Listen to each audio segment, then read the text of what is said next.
有没有这样的时刻，你手握一张梦想公司的面试通知，却因为害怕被拒绝而放弃？朋友邀请你参加一个创业计划，但你怕失败，最后选择不参与。你喜欢一个人很久，却因为担心被拒绝，从未鼓起勇气告白。这些选择可能改变你的一生。在民数记14章1到10节，以色列百姓站在一个改变命运的关键时刻，神应许给他们的迦南地近在眼前，但他们却选择被恐惧掌控，结果他们错过了进入应许之地的机会。12个探子回报了迦南地的状况，其中10个人带回了负面消息，让百姓感到极度害怕。百姓开始哭嚎，埋怨摩西与亚伦，甚至说，我们干脆回埃及好了。唯独约书亚与迦勒相信神的应许，极力劝大家不要害怕，但百姓不愿意听。百姓甚至想用石头打死他们，以此来终结这场冒险。这一刻，以色列人原本已经站在应许的门口，却因为恐惧选择了退缩。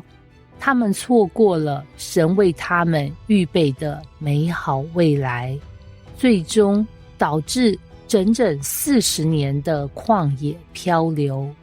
俊哲是一名热爱篮球的高中生，他的梦想是进入全国高中篮球联赛的决赛。他一直以来都是校队的主力，投篮准确，突破犀利。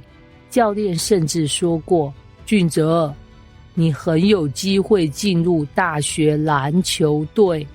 这天，他们的球队打进了区域赛决赛，只要赢了这场比赛，就能晋级全国赛。全校都在期待这场比赛，校长甚至说，如果你们赢了，学校会帮你们举办庆祝会。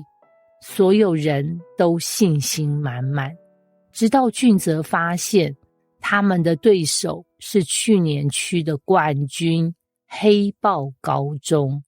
比赛前一天，队友小伟看着影片说，你看，这个黑豹队长简直像职业选手，他去年场均得30分。另一个队友也说，他们的中锋身高比我们的还高10公分，怎么守？逐渐的，队伍里的气氛开始变得不安，原本的信心被恐惧取代。俊哲也开始怀疑自己，万一我们输得很惨，会不会被全校耻笑？到了比赛当天，队伍的状态完全不对劲，原本准确的投篮变成了犹豫不决，原本流畅的传球变成了慌乱失误，每个人都不敢攻击，因为害怕被封阻。比赛还没结束，他们已经输了一半，不是因为对手太强，而是因为他们的恐惧让他们失去了战斗力。结果他们惨败了20分，错失了晋级全国赛的机会。比赛结束后，俊哲坐在更衣室里，感觉心里空荡荡的。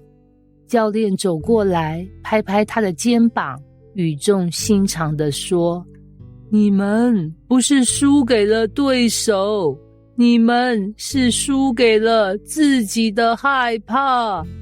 这句话像是一记重击打在了俊泽的心上。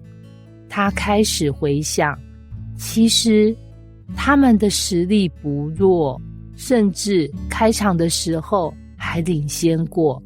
但当恐惧开始影响他们时，他们就无法发挥实力，结果只能输掉比赛。